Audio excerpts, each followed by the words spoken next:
Lovely. Okay. Hello everyone. Lovely to see you. If you missed me at the beginning saying hello, please do introduce yourself in the chat. Nice to know who's here.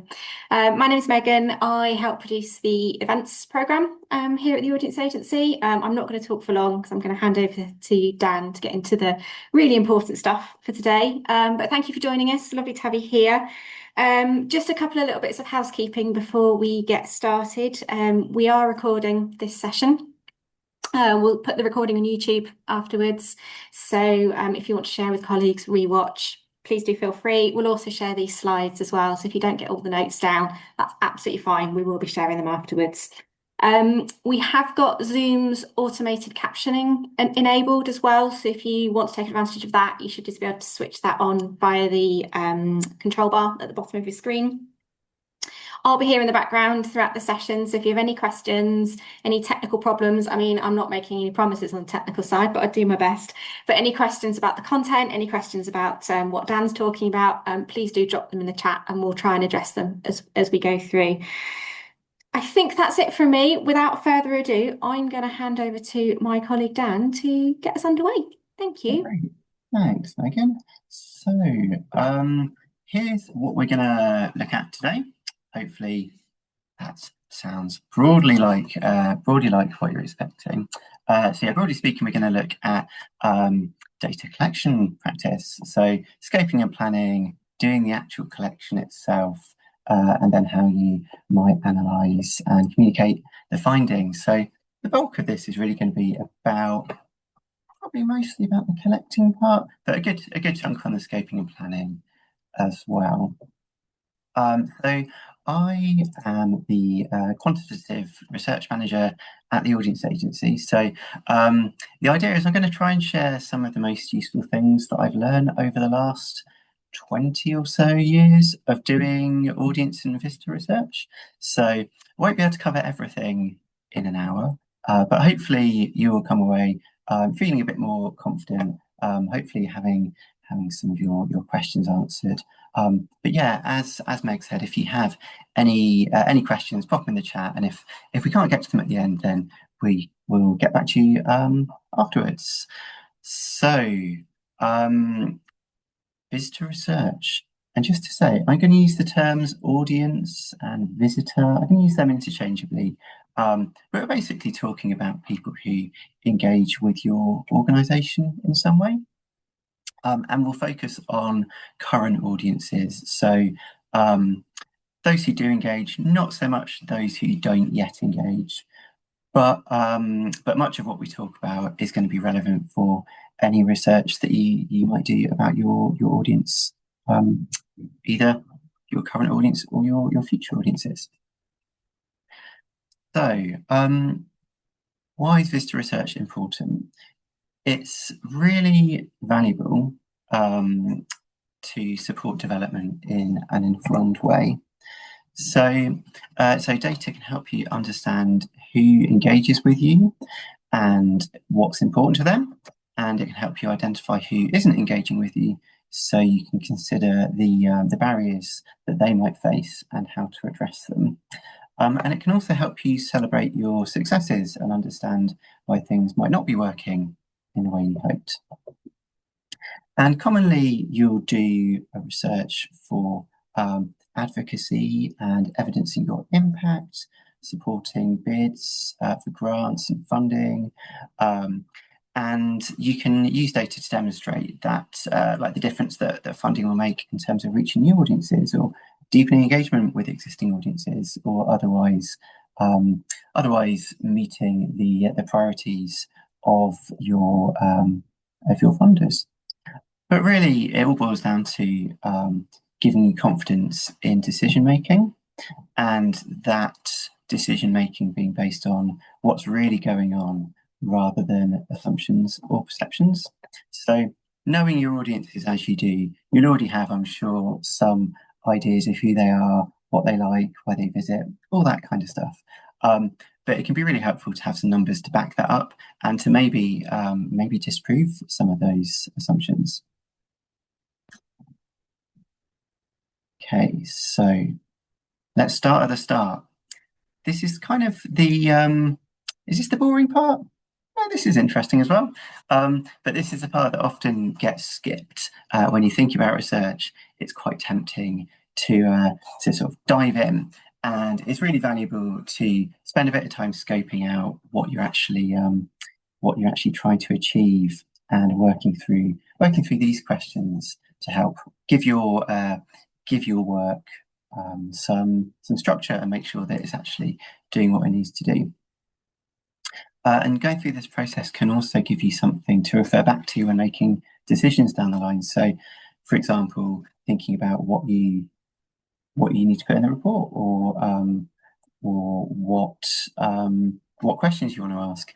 If you've got a really clear idea from the start of what you're trying to achieve, and make sure that everything you do links back to what you're ultimately trying to achieve, that can make the process much smoother and make sure that everything that you're doing is relevant and useful. So it's the difference between we need to do a survey, that being the starting point, and we need to show funders the impact of our work. And one of the ways in which we might do that could be a survey. So, broadly speaking, the 5 areas you need to think about then are what changes do you want to make, or what impact do you want to evidence? Then, what information do you need in order to make this change or demonstrate this impact?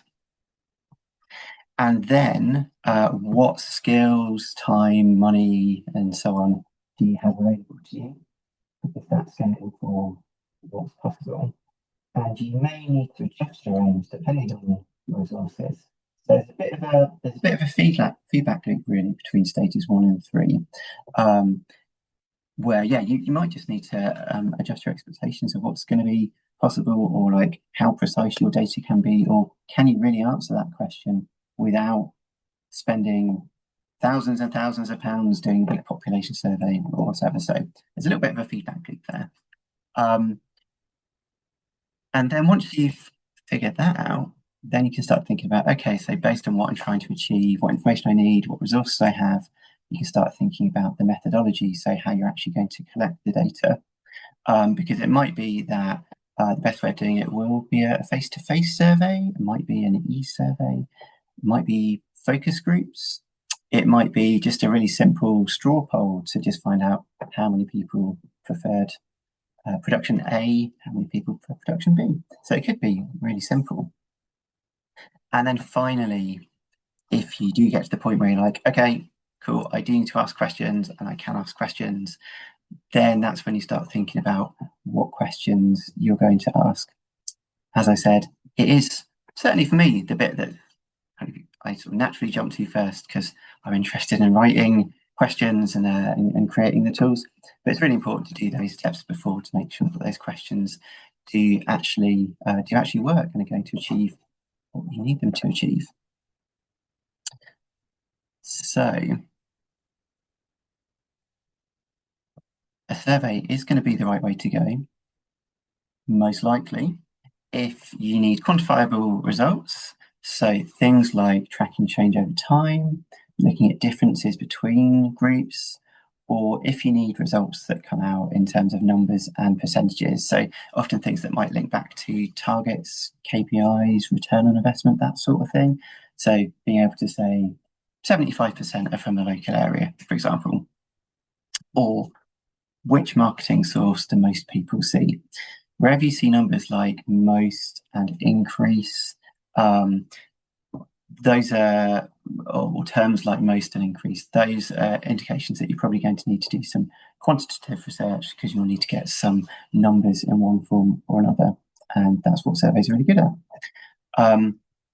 You'll also need to speak to enough people. So we'll come on to this in a minute about how many people is enough, and can you reach enough people?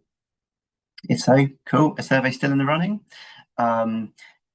If you can speak to a representative sample, again, we'll come to that in a second. If so, good. Sounds like a survey might work. And then finally, if you can't get an answer more efficiently, so you may be able to use secondary data such as ticket sales or analysis of booker postcodes. You may already actually have the data to hand to answer your big questions, in which case maybe you don't need to do a survey. Maybe it's easier to not. And so yeah, if you can tick all of those, sounds like a survey might be the way to go. If not, then you might be better off with a different approach. So deeper impacts might be better measured through qualitative methods like interviews or user diaries. You might be you might find qualitative approaches useful for developing case studies. If you're intending on using the research to do advocacy, that can sometimes be really impactful. And yeah, qualitative approaches might be a better way of getting that in the survey. But for the rest of today, at least, we'll assume that all those 4 points have been ticked and a survey is in fact the right way to go. So on that basis, we're doing a survey. How are we going to actually go about it? Let's have a look. Okay, so first thing to do is to get a plan together. So yeah, this is worth thinking about up front. As I said, it might be tempting to charge ahead, make a questionnaire just to get something out there as soon as possible, but that might just create problems that future you need to solve. So yeah, just taking a minute to get a plan together, always worthwhile. So you want to think about the how. So are you going to do face-to-face interviews? That could be using a tablet, or it could be using paper questionnaires. Tablets are good if you have them. Means you don't have to do any data entry. It means you can put rules in place to make the data a little bit cleaner in terms of only being able to tick single boxes, that kind of thing. Paper can be cheaper. You don't need the internet, and you can hand it to people to complete themselves. So that may be more appropriate for certain types of events. Maybe you want to do an e-survey if you already have email addresses of bookers and permission to contact them, or if you can collect them in person, that could be a good way to go. That means you don't spend as much time face to face with people on the day, so you might be able to speak to more people and then send them a follow-up email. Or you might be able to do a self-completion survey, perhaps via a QR code, so people can answer on their own device, either there and then or in their own time. So considering your audience and the resources you have, one of those would be the most appropriate approach. Thinking about when you might do it, are you going to do it during an event, beforehand, after? Do people need to have experienced the activity or complete their visit in order to be able to give an informed opinion on what they thought of it, how it might have impacted them? You might also want to do repeat or ongoing research. This is a bit less common, but if you want to track changes over time and impacts on individuals over time, so a series of workshops, how are people experiencing that over time? What are the impacts on them? How might that be related to specific workshops? Then you might want to do something longitudinal and ongoing. Who's going to do it? So who has the skills for collecting the data or would be up for learning them? When will any training and briefing happen? Can you have a consistent group of people to avoid needing to repeat training and briefing? Giving if you're asking colleagues or volunteers to actually deliver any of the research, they're given plenty of notice, and getting them involved in the process always a good thing. And then finally, data management. So thinking about GDPR. I won't go into that in any detail here. It's kind of a whole other area, but we do link to some resources later on, which you can have a look at. But you'll normally need to do some kind of data protection impact assessment if you're collecting any personally identifiable data. I won't go into that, but I would encourage you to have a look at some of the ICO resources linked later on. You need to think about how you're going to securely store your data. And if you know that you're going to need to share any personally identifiable data that your audience give you with partners, you need to make sure that's nice and clear upfront and included in your consent statement when you're gathering that data. Okay, a lot of depth there. Each of these slides probably contains about 20 slides worth of detail behind, But yeah, do drop any questions in the chat, or have a look at the resources we link to later. Hopefully this will just give you a taste of the sorts of things that you might want to consider. Okay, so I might have already used the word sample. If not, I'll use it now. Sampling. This is a key concept in survey work, where ideally you'd speak to absolutely everybody in your audience, but usually it's not possible to do so. But if you speak to enough people from your population, you can get a good idea of what your entire population or your entire audience looks like, give or take a few percent. So this is a bit like how polls work, where if you speak to enough people and those people are selected to represent the population. So, for example, if there was a by-election on, say, and you wanted to get a sense of how the different candidates doing, you don't need to speak to every voter in the constituency. You just need to speak to enough voters from that constituency, and those voters to sort of be randomly picked out and actually represent all the different characteristics of people in those in that constituency. And then from what they say, you'll be able to get a good idea of how things are looking in that wider population. So it's not infallible, but it can be quite accurate. So the population, that's who we're trying to describe. So maybe that's all adult visitors to my museum in 2026. And then the sample is the people that you speak to from that population. So good sampling has two sides to it. You've got the large side and the representative side.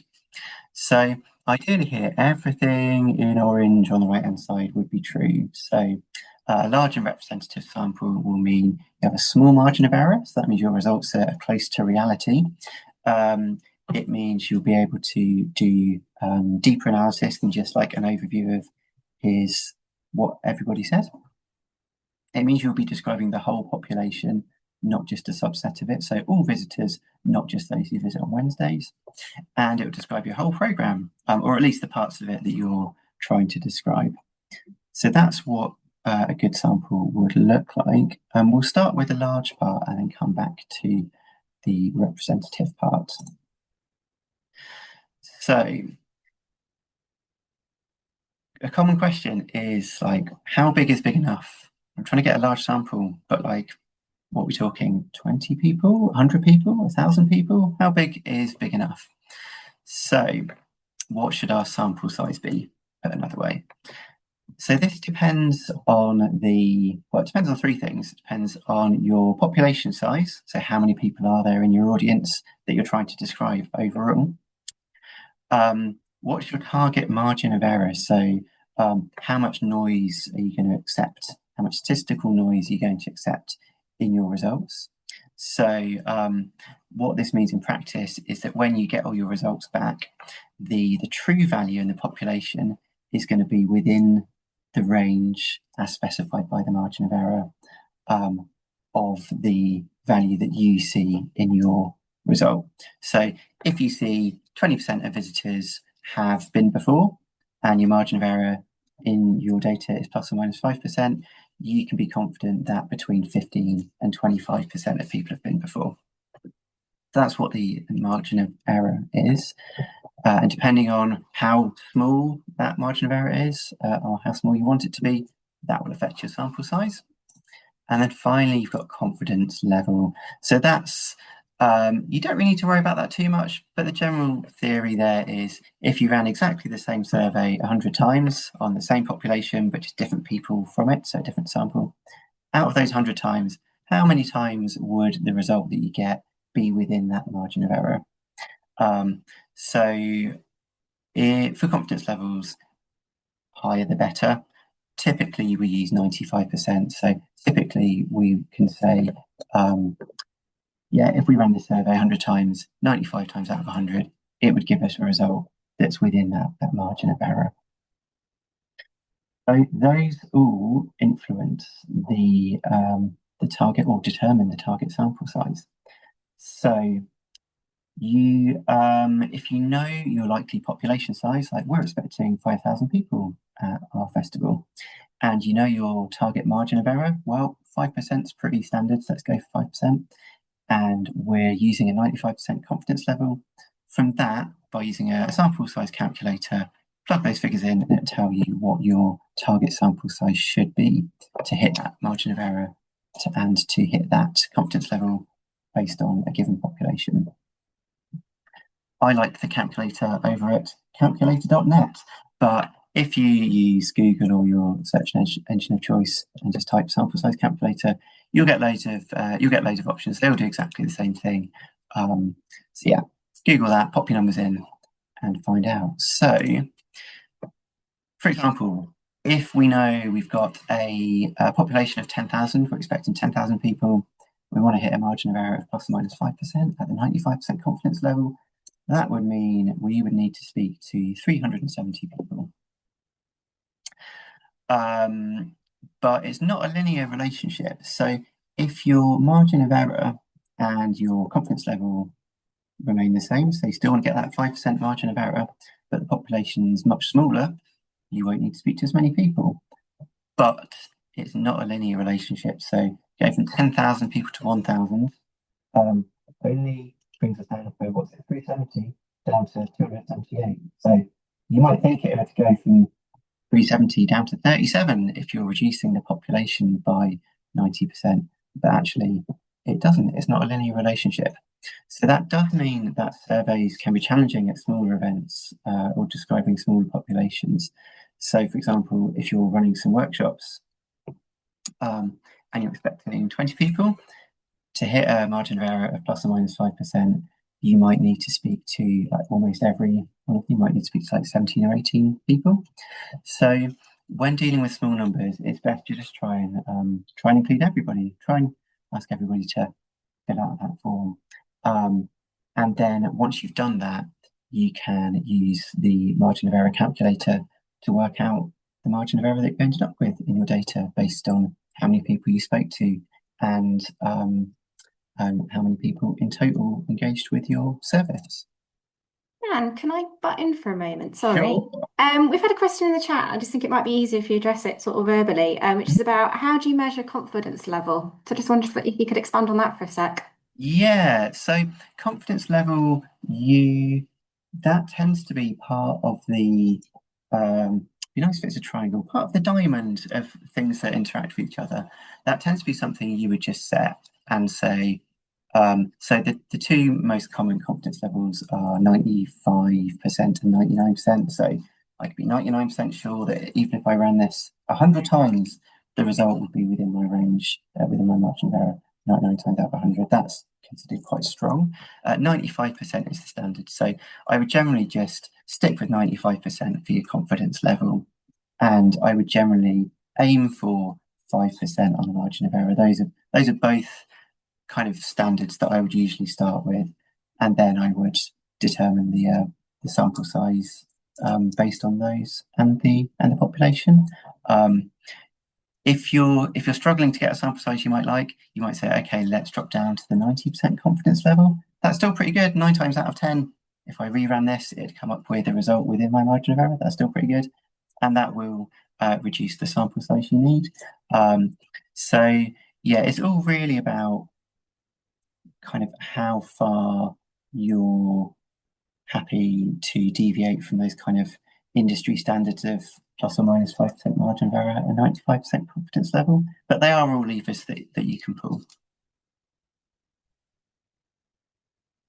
Cool, and you'll find that on most sample size calculators, it'll give you a really good description of what those different levers are actually doing and what the standards, such as they are, so you can be a bit informed about that. You might also want to ask your if you're doing this reporting to go to a funder, something like that, you might ask them what sort of levels of accuracy and robustness they expect and work to that. Whether they know or not, who knows? But probably good to ask. So at least then you're covered. When you do it at 90%, they can't come back and say, "But we demanded 99%." Like I've never had anybody do that, but yeah, always good to check. Cool. So Yeah, so a smaller population is generally, well, always is going to be in a smaller sample, but it's not a linear relationship. 380 is kind of a good rule of thumb that if you get 380, regardless of the population size, it's going to be good enough, or it's going to get you your 5%, plus minus 5%. Yeah, once you get over about 20,000 people in your population, it doesn't make too much difference. The sample size doesn't really increase. Again, you can have a look at this on some calculators and just see like, oh, even if we're trying to describe a million people, we only need to speak to like 384 people. That's crazy. That's almost the same as if it was like 5,000 people. But this is the magical world of statistics. There's lots of good reasons for this about normal distributions and so on, but I won't dig into that now. It's probably a little bit beyond the scope. But yeah, 380 is a good rule of thumb. Although if you want to explore differences between subgroups within your population, so if you want to compare first-time visitors with repeat visitors, you would need that sample, your 380 in this instance, of each of those groups, because each of those subgroups will have their own like margin of error. So that's something to consider. If you do want to split up your sample and analyze them separately, you will need a bigger sample size, and you will need a sufficient sample size for each of those subgroups, or you will need to accept larger margins of error for each of those subgroups. So if you use the sample size calculator up front, then that is a good way of understanding, like, okay, I know based on my resources, I'm only going to be able to speak to about 50 people. So my event's only one day, and I've only got one person doing interviews. That's me, and I don't think I'll be able to speak to more than 50 people. So if we're expecting 20,000 people and I can speak to 50, what sort of margin of error will that give me? So looking at this little table here, this would give me a margin of error of plus or minus 14% in my results. Is that strong enough to make the decisions that I need to make off the back of this research? If not, then this would be a point to consider a different approach. So, okay, maybe I can get something that's maybe it's not exactly what I originally set out to do, but maybe it's close enough to still do the job. Maybe I can analyze Booker data instead. Maybe that will be better than survey data, which has a very large margin of error. Or maybe, you know what, maybe I'm better off taking a qualitative approach to evaluating the success of my activity. Maybe I'm better off talking to 20 or 30 people and going into a bit more depth about what their experience was and what they valued, what they think could be improved. Maybe that would actually be maybe that give me more useful outputs, because ultimately you're trying to get outputs that are actually going to be useful for you. So there's not much point in doing a survey if it's going to have a giant margin of error that actually, well, let's say 20% of people said they did this thing, but the margin of error is like plus or minus 20%, something somewhere between 0% and 40% of people did this thing. If the true value's anywhere in that range, I'm not sure I can make decisions on the back of that, because that's not robust enough. So it's worth considering this stuff and using sample size calculators to help you do this. And you can also use sample size calculators afterwards, once you've collected all your data, to check the margin of error that you actually achieved. And you can do that for each question. So I have simplified this a little bit. I'm just talking about the overall sample. Technically, the margin of error exists in each individual question based on how many people answer that question and exactly how conclusive or not the answers they gave were. I won't go into that now. I'd love to, but yeah, that would be something to have a little look at. Again, sample size calculators would generally have some description on how that works. But yeah, using a calculator after the fact to work out what margin of error you actually achieved, a good idea. Okay, so I think that covers off the how large does a sample want to be. But I tend to think, as important as a large sample is, it's kind of pointless. You might as well not bother talking to anybody if the sample isn't representative of your audience. I think the representativeness is often overlooked and is certainly as important probably more important. I'd rather speak to 20 people who actually reflect who's at my event than 50 people who are just a narrow subset of that, people who happen to visit on that Tuesday afternoon for that particular activity. So representation, what that means is that your proportions of different types of audience members that you end up in your sample should be the same as the proportions that are found in your wider population amongst all your visitors or audiences. But samples can be skewed by a number of different factors, some of which you can definitely control, some of which you can somewhat mitigate for, and some of which you won't be able to do too much about, but just knowing that these biases and skews exist will be helpful when you're interpreting what the results actually mean. So samples might be skewed by things like interviews always being done on the same day of the week, maybe have a very different audience on a Tuesday than you do on a Saturday. It may be that the methodology favours some people over others. So if you're only delivering it in English, then that may mean that people who are less confident communicating in English are going to be underrepresented in your sample. It may be that interviewer bias comes in. So people that look friendly and look like they're going to want to take part in the survey, they might be more likely to be approached, in which case our sample is going to skew towards people who the interviewer considers friendly looking.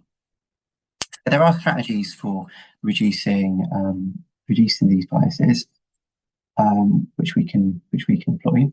So we can plan our shifts according to busier and quieter times. So if you expect half of visits to take place at the weekend, then you should aim to collect half your data at the weekend, for example.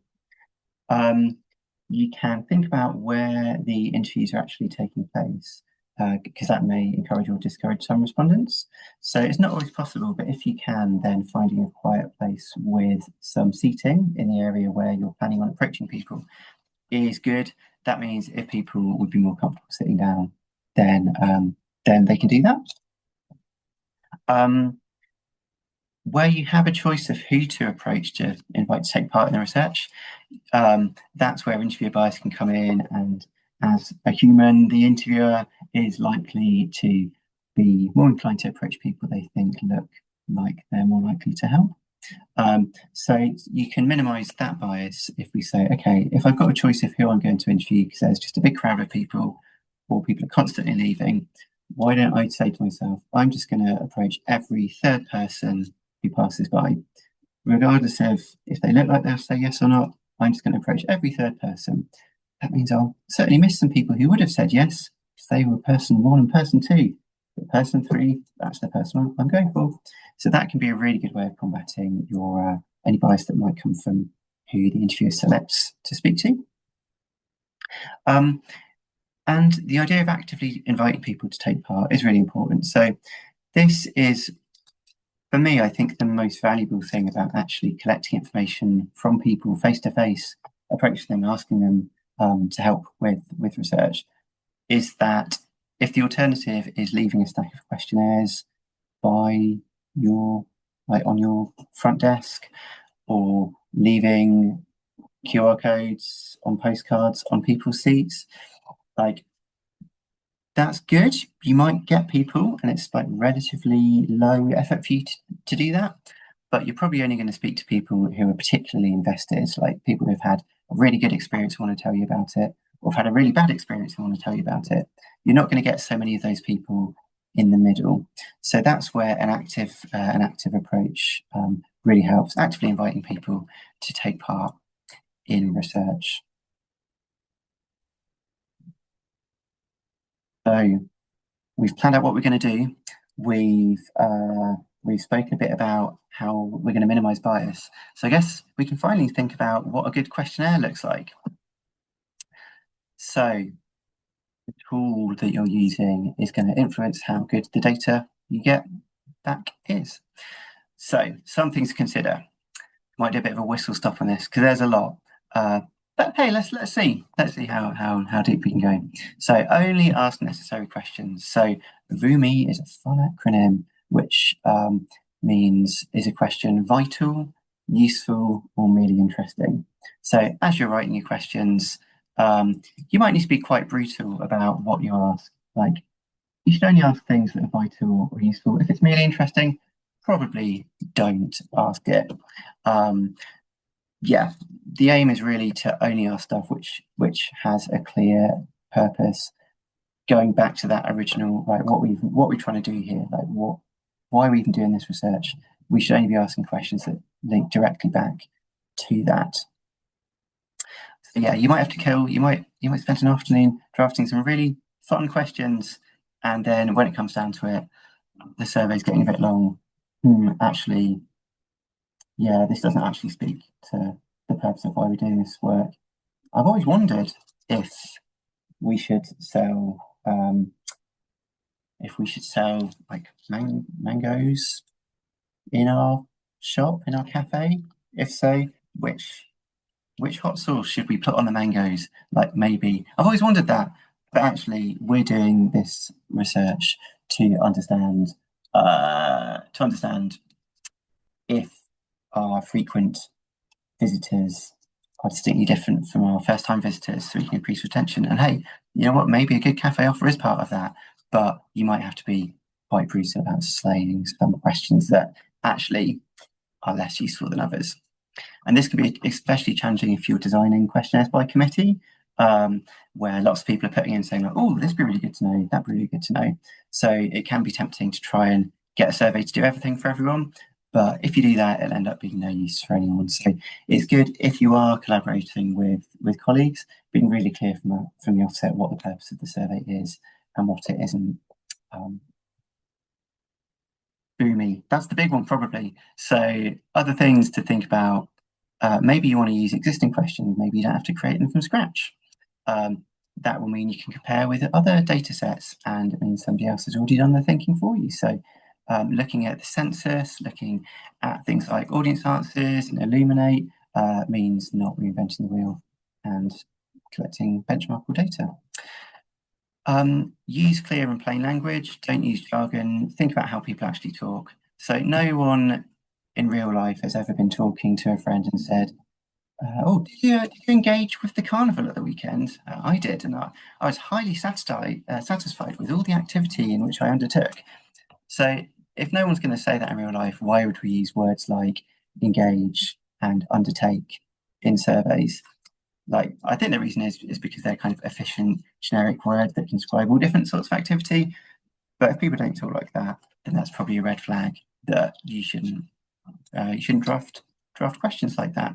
I'm on a personal quest to remove the word engage from all questionnaires because I don't know, it's just not how people speak. Let's try and meet people where they are. You need to make sure your questions are neutral and aren't leading people in one direction or another. So saying things like, how would you rate? That's good. But how much did you enjoy? That's bad. That's assuming they enjoyed. So questions should be neutral. And when you use scales, they should be balanced. So as many positive choices as negative choices. So yeah, the whole thing should be presented entirely neutrally. The flow of the questions is important to make the interview feel to kind of help guide the respondent through the process. So thinking about things in chronological order is quite a good approach. So normally on a questionnaire, you'd start by asking what people have done in the past, like have you been before? And then you'd maybe move on to, okay, so before you decided to visit today, what information had you seen and why did you decide to visit? And then it might be on to the experience. So, and what did you do today? And how would you rate those things? And then it would be onto the impact. So, like, okay, cool. So, having done this, what might you do differently in the future? And then maybe some stuff about the context. So, kind of sort of breaking the chronology a little bit, but talking about, okay, so apart from this festival, like how often do you generally go to festivals? And then at the end, you would finish with demographics. That's the typical kind of structure that works and kind of makes sense to respondents. It's not hard and fast. You may mix it up a little bit. You may need to know about what people did first up, so you can choose which route through the questionnaire they take. But as a rule of thumb, that kind of chronological user journey type approach is a good way to start for sure.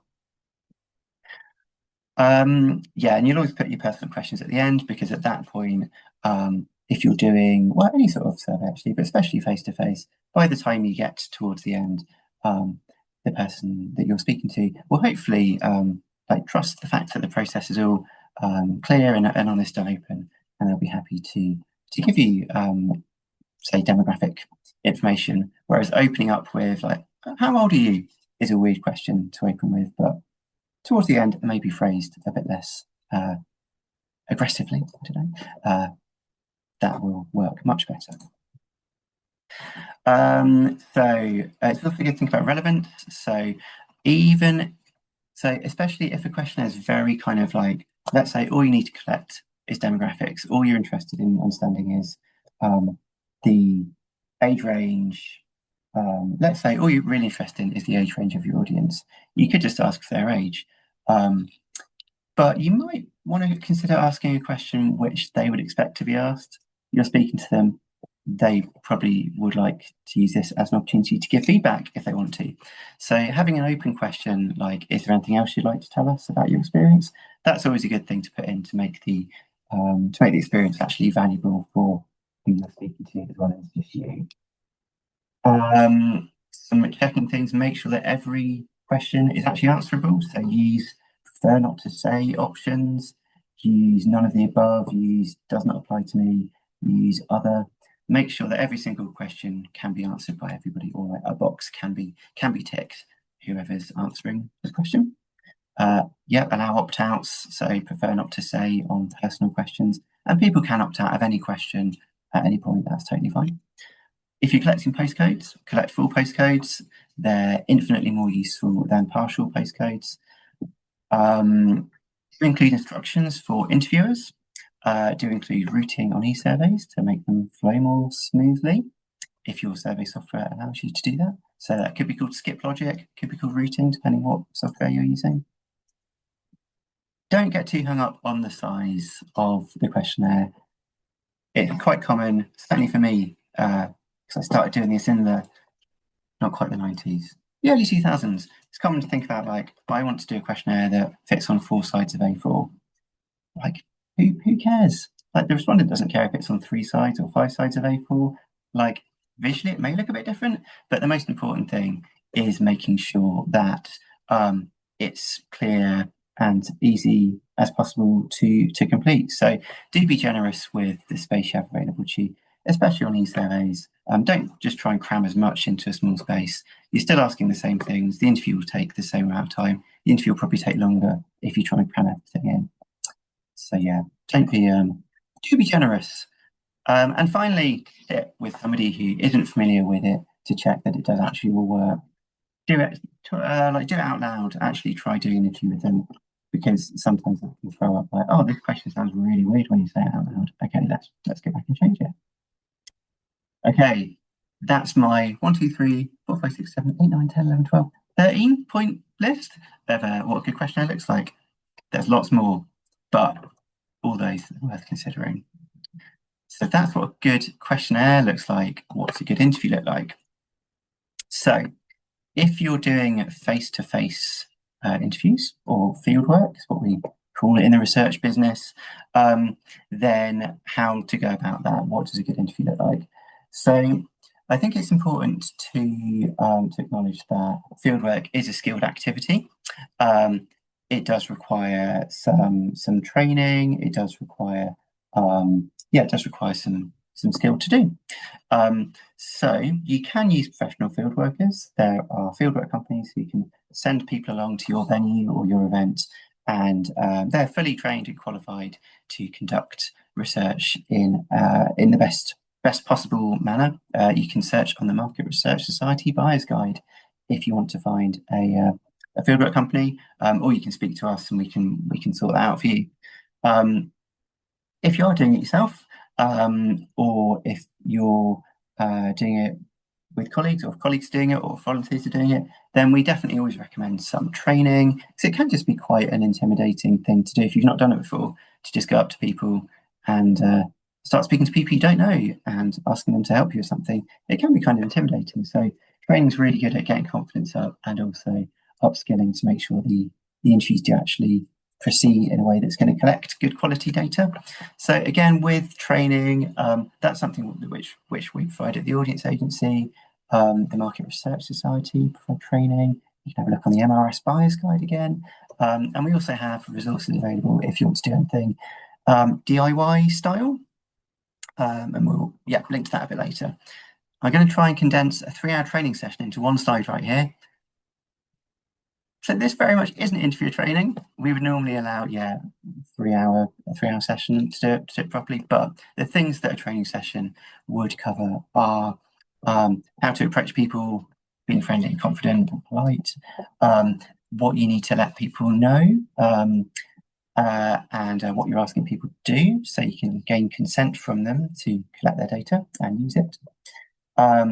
Being upfront about how long the survey is going to take and assuring them it's confidential, all that stuff. You need to make sure that gets out upfront so people can give informed consent. The interview itself needs to be conducted consistently from interview to interview, so questions must be asked verbatim, so exactly as written, so that everybody has the same experience and is answering on the same basis. As an interviewer, it might be tempting to, especially if you are literally a representative of the organisation putting on the event, or a representative, like you work for the gallery, then you may be happy that somebody says they've had a good visit, but you do need to try and stay neutral so that you're not unintentionally influencing people to say one thing or another. So not leading or passing judgment on any responses is really important, and also just assuring people that anything they say is going to be confidential, won't be linked back to them as an individual, so that they feel really free to say exactly what they think. There's also a large element of just making sure the interview is done in an accessible manner. So that can look like ensuring people have time to consider their answers, repeating questions if they need to be repeated, and just not rushing people through the process, giving people the time they need to engage with the process in the way that they want to. And just treating people with respect throughout the process, and being polite and thanking people at the end. It's important that people come away feeling that they've had a good experience and that they would take part in research again. Otherwise, I'd be out of a job if everybody that did research was like, this is terrible, never doing it again. We'd end up with nobody to speak to. So it's really important that people come away having had a good experience. Okay, the final thing that I wanted to look at today was about analysis and reporting. So much like all the other stages, when it comes to analysis and reporting, you've got all your data in, but how are you going to make sense of it? Think about what you actually need to do. There's no point going overboard. You've probably got a million other things to do. So focus on what you originally set out to do. Make that your priority. You might discover some other things along the way, which are useful, like, oh, this is an unexpected finding. I'm going to add that into my analysis and reporting, or oh, maybe I could cut it in this way. I haven't thought of that. Oh, yeah, that would be really useful. Great. But definitely focus on what you originally set out to do first, and then dive in a bit deeper. Maybe make some notes whilst you do it as to unexpected things that you found interesting, and then come back to them later. So you might have the tools to do all this stuff built into the platform that you've used. So I haven't really spoken about specific platforms that you can use for research. They all have different pros and cons in terms of how you set them up, how flexible they are, how they're like, what the user experience is like, what analysis and reporting tools they might have built in, what they cost, if anything. There's all pros and cons, but you could consider consumer platforms like SurveyMonkey or Typeform, and these platforms are used by a lot of, you've probably used them yourselves, either personally or for responding to surveys from other organisations. You could use art-specific platforms like Audience Answers, Illuminate, Culture Counts. You might have tools already built into your website or your CRM, They might have modules for surveying website visitors or people on your mailing list, for example. Or you might even be able to use general purpose software like Google Forms, Microsoft Forms, Excel, things like that. You don't necessarily need a full singing or dancing survey system. But yeah, when it comes to reporting, whatever system you're using, there'll probably be some capability for doing analysis beyond just getting raw data out. You'll probably get some kind of this percent of people said this percent of people said that. So use those tools. Then when it comes to actually pulling findings together, think about who'll be reading the report, or maybe it isn't a report. Maybe there might be a more effective way of communicating your findings. Maybe it's a presentation, maybe it's a video, maybe it's just a giant poster with one big number on it that you hang in your office. Who knows? Maybe that does what you need it to do.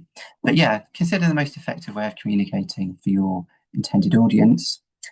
Give enough context and give appendices to help the reader understand what the margins of error are, how accurate the results are, and therefore what they might be able to do with the results or not. Try and make it engaging. Again, thinking about your audience. This may take a little bit longer than just having just a plain text document or just like here's a spreadsheet of results.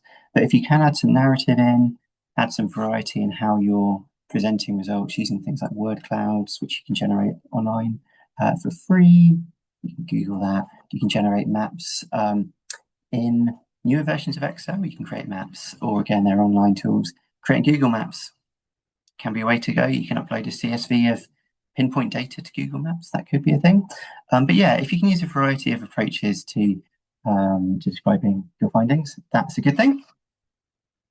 And linking everything back to your targets or KPIs if you have them, just being really clear about the target was this is what we achieved, is how we achieved it.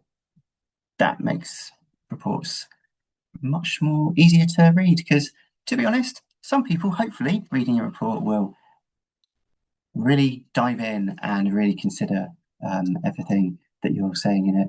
Others will just be like, I just want that big number, give me the big number. So make the big number easier for them to find.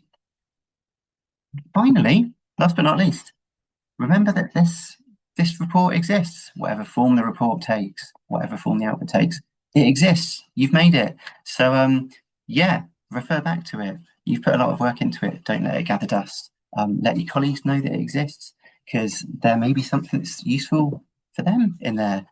Maybe not now, but maybe in 2 years' time, they'll go, hang on, didn't we do some research about that? So yeah, there's nothing wrong with being proud of your achievements. And one of those achievements being doing really good research. So yeah, do remember it exists. Do talk about it. Do try and use it. Okay, I think that pretty much brings us to the end of everything that I wanted to talk about. I hope that wasn't too much of a splurge and you did find something useful. I haven't seen the comments, but I'll certainly have a look at those. We might have time to address maybe one of them in a sec.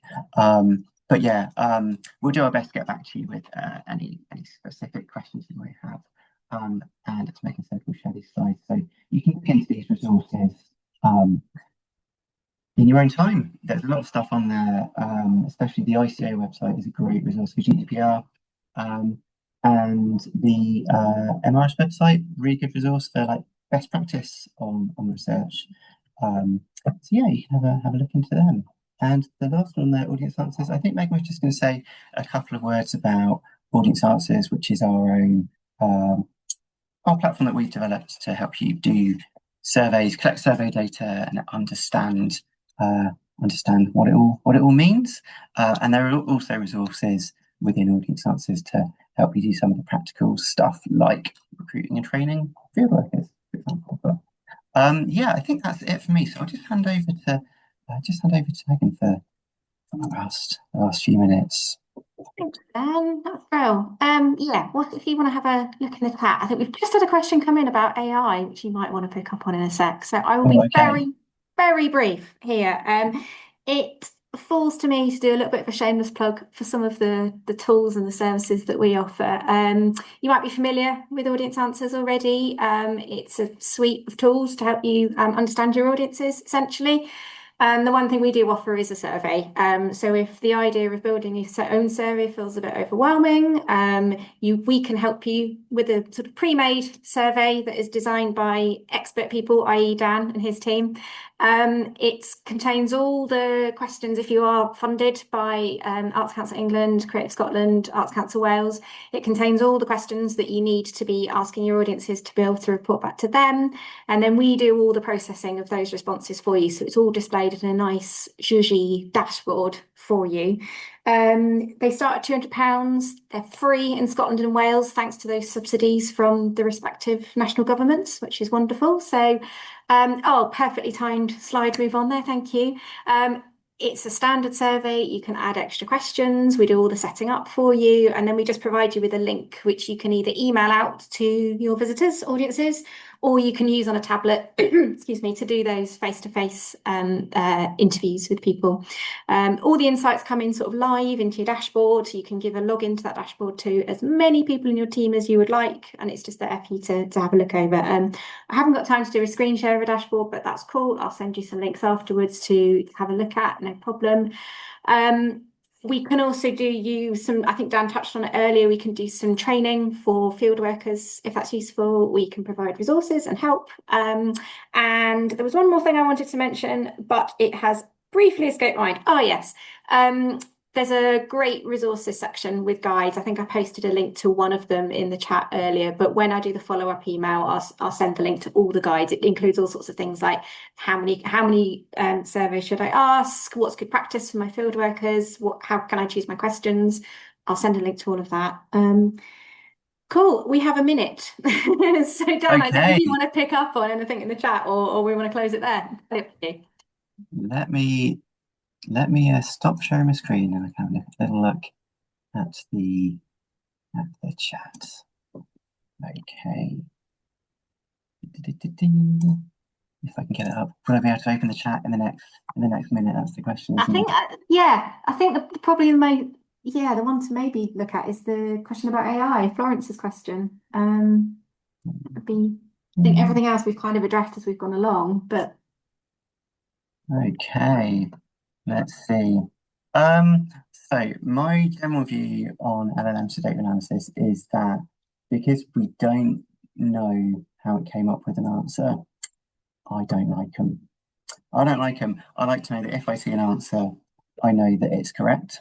So if there's a chance that it isn't correct, I would rather not use that approach. So personally, yeah, at the audience agency, we don't ever use LLMs for any analysis. We do sometimes use machine learning for kind of complex statistical analysis, but yeah, we don't use LLMs for analysis. So I'd say in a pinch, give it a go. I would probably just say be skeptical of the result. Not to say it's going to be wrong, but consider the fact it might be wrong and give it some sense checking. I think that'd be my view. yeah, that's sensible. Grand. Thank you. I think we'll leave it there. I make it 12:31 by my clock and people have got lunches to go to. So just to say thank you everyone for joining us and thank you for sticking around, those that have been able to. All the resources, all the slides, recording will come in the next few days. And if there's anything else you want to pick up with us, just drop us an email, answers@theaudienceagency.org. We are always up for a chat. So anything that's kind of playing on your mind, you just want a bit of advice or a bit of a chat, we're always up for that. So do get in touch. And one more thing, this was a whole session about surveys. There's going to be a pop-up survey when I close the meeting. And I'm worried it wasn't very well designed now and I'll get in trouble with Dan. But if you could just let us know your kind of initial reactions to the session, what you thought worked, what didn't work, it's really helpful for us in planning future events as well. Anything else from you, Dan, or shall we wrap there?